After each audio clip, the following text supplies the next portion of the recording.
আসসালামু আলাইকুম রহমতুল্লাহ।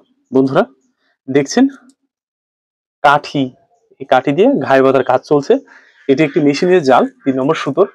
এটি কোয়াটার সুতো, মানে কোয়াটার জাল আর কি। তো 1/2 ইঞ্চি ছিদ্রের জাল। এই জালে ঘাই বাঁধার কাজ চলছে।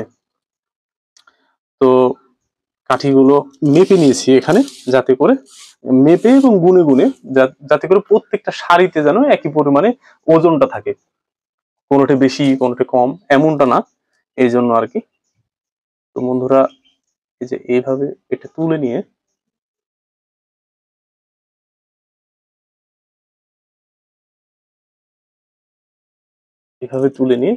এটার সাথে মিল রেখে এখানে একটা গিট দিয়ে দেওয়া হয়।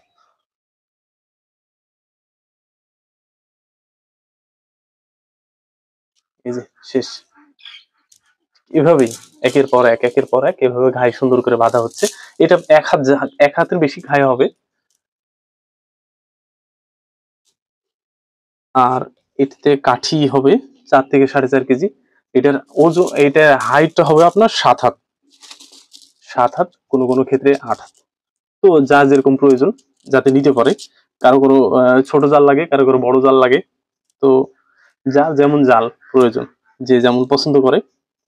আর কাঠিটা বেসিস করে যার যেরকম, বিশেষ করে স্রোতে যদি আপনি মাছ মারেন, মাছ ধরতে চান, তাহলে সেই ক্ষেত্রে আপনার বেশি কাঠি লাগবে, যাতে করে ওয়েটটা দ্রুত ওই পানিতে বসে যায়।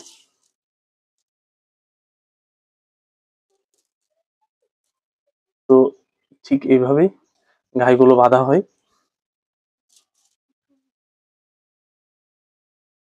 ঠিক এইভাবে এগুলো এইভাবে করে ঘাই বাঁধা হচ্ছে। আর যদি এটা যদি হাতে বোনানো জাল হইতো তাহলে কিন্তু অনেক সময় লাগতো। এটা যেহেতু মেশিনের, এটা বানাইতে খুব বেশি সময় দরকার হয় না, এটা খুব দ্রুত হয়। আর এটা যদি আপনার মেশিনের জাল হতো তাহলে কিন্তু আপনার অনেকটা সময় লেগে যেত, অনেক ক্ষেত্রে 2 মাস 3 মাসও সময় লাগে। তো আর 1/2 ইঞ্চি ছিদ্রের জাল তো আর মেশিনে ভাবে বোনানো যায় না, খুব রাফ, খুব টেয়ার, খুব রেয়ার আর কি। তো এই যে খুব সুন্দর জাল, এসটি সুতা 3 নম্বর সুতো। তো এটা এটা এটা এই জালটা বিশেষ করে প্রথমত গাব দেওয়া হবে, তারপরে রং দেওয়া হবে। গাব দেওয়ার পরে কিছুটা কালচে রং থাকে, তারপরে কালার দেওয়ার পরে সেটা গ্লাসটা অন্যরকম দেয়, লুকটা অনেক সুন্দর হয়। তো তারপরে এটাকে সেল দেওয়া হবে। তো এভাবেই কাজ চলছে অনবরত। তো বন্ধুরা, এতক্ষণ সাথে থাকার জন্য অসংখ্য ধন্যবাদ। চ্যানেলটি সাবস্ক্রাইব করে পাশে থাকবেন। আসসালামু আলাইকুম রহমতুল্লাহি ওয়া বারাকাতুহু।